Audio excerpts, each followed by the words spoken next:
ये शब्द सुनते ही शीरा का वो खिलखिलाता और उम्मीद भरा चेहरा एक पल में ही उदासी में बदल जाता है। उसकी आंखों की चमक धीरे धीरे फीकी पड़ने लगती है, जैसे उसकी सारी मेहनत और उम्मीदें एक ही पल में टूट गई हों। वो बड़े मायूस मन से फिर धीरे आवाज में कहती है, प्लीज मैम, एक बार चेक कर लीजिए ना। मेरा इंटरव्यू देना बहुत इम्पोर्टेंट है, प्लीज। उसकी आवाज में मजबूरी और उम्मीद दोनों साफ महसूस हो रही हैं। इसी बीच दूसरी तरफ केबिन का डोर खुलता है और श्रेयांश बाहर आता है। शायद वो किसी काम से रिसेप्शन साइट की तरफ देख रहा था, लेकिन तभी उसकी नजर अचानक शीरा पर जाकर रुक जाती है। कुछ पल के लिए वो बस उसे देखता ही रह गया, जैसे आसपास की सारी आवाजें एकदम धीमी पड़ गई हों।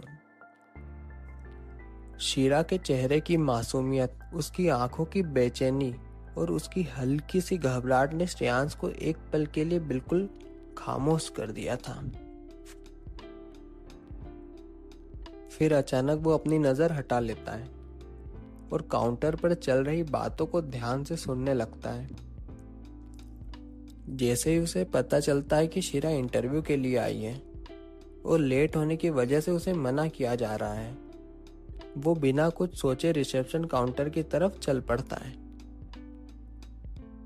श्रेयांश रिसेप्शन काउंटर के पास आकर एक नजर शीरा की तरफ और दूसरी एम्प्लॉय की तरफ घुमाता है। उसके चेहरे पर हल्का सा कंफ्यूजन था। वो शांत आवाज में पूछता है, क्या हुआ? काउंटर पर खड़ी एम्प्लॉय तुरंत प्रोफेशनल टोन में कहती है, सर ये मैम यहाँ इंटरव्यू देने आई हैं, बट ये लेट हो गई है। इंटरव्यूज ऑलरेडी खत्म हो चुके हैं। इतना सुनते ही श्रेयांश की नजर दोबारा शीरा पर जा टिकती है। शीरा वहां बड़े ही टेंशन और मायूसी भरे मन से खड़ी थी। उसकी आंखों में घबराहट साफ दिखाई दे रही थी, जैसे वो अपनी लास्ट उम्मीद लेकर खड़ी हो।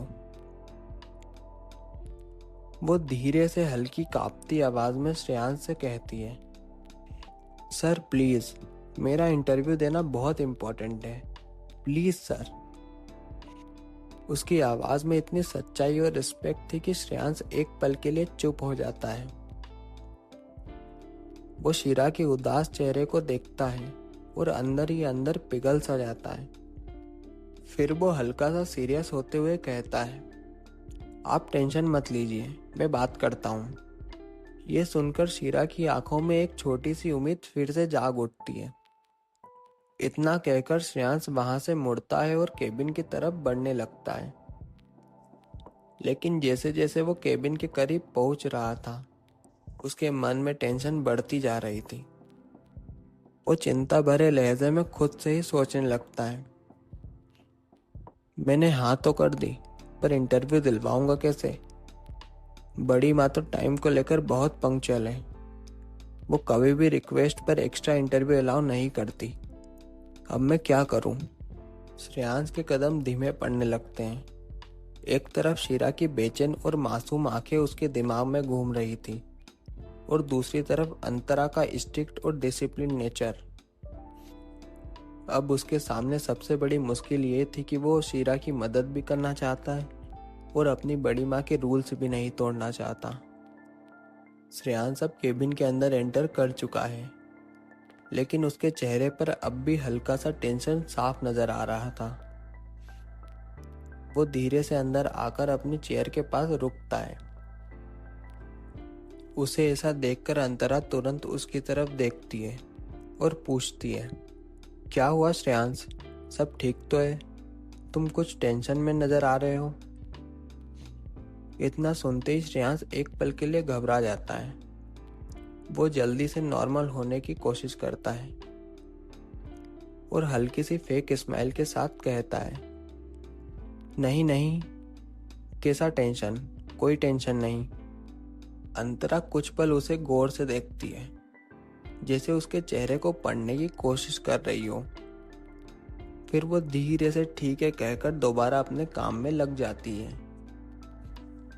लेकिन दूसरी तरफ श्रेयांश का ध्यान अब भी वही है।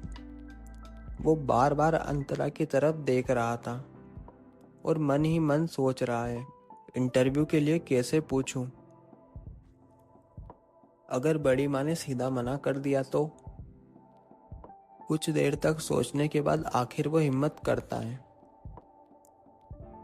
एक्चुअली हाँ, एक बात है, वो धीरे से कहता है। अंतरा तुरंत उसकी तरफ देखती है और पूछती है, क्या बात है? श्रेयांश हल्का सा हेजिटेट होते हुए कहता है, क्या अब भी हम एक इंटरव्यू और ले सकते हैं? यह सुनकर अंतरा के चेहरे पर डाउट भरे एक्सप्रेशन आ जाते हैं। वो सीरियस टोन में कहती है, पर श्रेयांश इंटरव्यू का टाइम तो खत्म हो गया है और जितने भी इंटरव्यूअर्स आए थे हमने सबके इंटरव्यूज ले चुके हैं। अब आगे की कहानी में ऐसा क्या होने वाला है? क्या शीरा अपना इंटरव्यू सक्सेसफुली दे पाएगी? क्या शेखर की जिंदगी की सबसे बड़ी डील फाइनल होगी या नहीं? या फिर किस्मत को कुछ और ही मंजूर है? इन सब सवालों के जवाब जानने के लिए बने रहिए हमारे साथ। सब्सक्राइब कीजिए मी स्टोरीज को और सुनते रहिए सच्ची मोहब्बत।